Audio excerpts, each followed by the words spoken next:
इतनी घूंघार बारिश में एक चील का बच्चा भीग रहा था। वो उड़ते उड़ते कबूतर के घोंसले के पास जाता है और बोलता है, मुझे अपने घोंसले के अंदर रख लो, मुझे अपने घर के अंदर रख लो, मैं भीग जाऊंगा, मैं सुबह होते ही यहाँ से चला जाऊंगा। तभी कबूतर बोलता है, नहीं नहीं, तुम चील के बच्चे हो, मैं नहीं रखूँगा, तुम जाओ यहाँ से, वरना तुम्हारी माँ मुझे खा जाएगी। और फिर कबूतर इतना बोलकर अपने घर के अंदर जाता है और गेट लगा लेता है। तभी चील का बच्चा वहाँ से रोते रोते दूसरी ओर जाता है। उड़ते उड़ते वो एक कौवा के घर में पहुँचता है। तभी वो गेट पे ढक ढक करता है तो कौवा बाहर आती है। तब चील का बच्चा बोलता है, मुझे अपने घर के अंदर रख लो, मैं इस बारिश में भीग जाऊंगा, मैं कल सुबह होते ही चला जाऊंगा। तभी कौवा बोलती है, हाँ क्यों नहीं, चलो बेटा अंदर। तभी कौवा की पत्नी बोलती है, ये किसे लेकर आ गए तुम अंदर, जल्दी से इसे बाहर करो, ये चील का बच्चा है, ये बाहर भीग रहा था तुम्हें ले आया। तभी तभी कावी बोलती है, अरे ये चील का बच्चा है, आज ये बच्चा आया है, कल इसकी माँ आएगी और फिर आकर हम सबको खा जाएगी।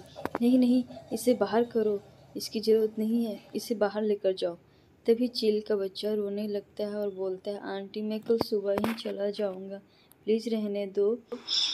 तभी कावी बोलती है, नहीं इसे बाहर करो। कावी बाहर लेकर जाती है बच्चे को और झट से अंदर जाकर गेट बंद कर लेती है। तभी चील का बच्चा रोने लगता है और बोलता है, मुझे कोई नहीं रखना चाहता, मेरी मम्मा इतनी बुरी है क्या। तभी वो उड़ कर वो थोड़ा दूर जाती है और गेट ढकढकाती है। तभी उसके अंदर से चिड़िया निकलती है। चिड़िया रानी बोलती है, अरे आप इतनी बारिश में बाहर क्या कर रहे हो, आपकी मम्मा कहाँ है। तभी चील का बच्चा बोलता है, आंटी आंटी मैं खो गया हूँ, इतनी बारिश हो रही है, मैं कहाँ जाऊँ, प्लीज़ आप मुझे रख लो, कल मैं सुबह होते ही चला जाऊँगा। तभी चिड़िया रानी बोलती है, हाँ बेटा चलो, और उसे अंदर ले आती है। और फिर चिड़िया रानी उसे अनाज खाने को देती है। और फिर चिड़िया रानी का बेटी चीचू बोलती है, ये लो मेरा फल भी खा लो दोस्त। और फिर दोनों बच्चे फुटबॉल खेलते हैं। शाम होती है और फिर बारिश थम जाती है। उसके बाद चिड़िया रानी चील के बच्चे से बोलती है, चलो बेटा मैं तुम्हें छोड़ देता हूँ। तभी चील के बच्चा बोलता है, दोस्त कभी तुम भी आना मेरे घर, मैं तुम्हें सैर कराऊंगा। तभी चिड़िया रानी की बेटी चीचू बोलती है, हाँ दोस्त मैं ज़रूर आऊँगा। तभी चिड़िया रानी चील के बच्चे को लेकर वो पहाड़ों की ओर जाती है। उसके बाद उधर चील रो रही होती है, मेरा बेटा मर गया, मेरा बेटा पानी में डूबकर मर गया होगा या फिर पहाड़ों से टकराकर गिर गया होगा। इतना कहीं रही होती है कि चिड़िया रानी उसके बच्चे को लेकर आ गई होती है।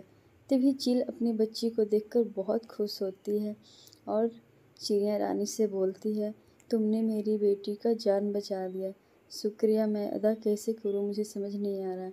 तभी चील के बच्चे बोलते हैं चीलू कि मम्मा मुझे कोई नहीं रख रहा था, फिर ये आंटी मुझे रखती हैं, क्या आप इतनी बुरी हो। तभी चिड़िया रानी बोलती है, सभी लोग इसे रखने से डर रहे थे कि कहीं आप उसे खा ना जाओ।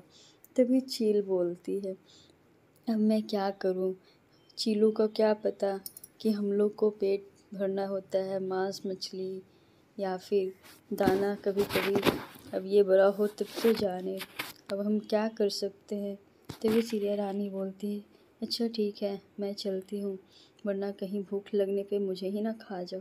तब चील बोलती है, मैं इतनी भी बुरी नहीं हूँ कि मेरे बच्चों को बचाओ और मैं तुम्हें खा जाऊँ। तभी वो चील बोलता है चिड़िया रानी से, कभी मेरी ज़रूरत पड़े तो तुम बताना। फिर चिड़िया रानी चली जाती।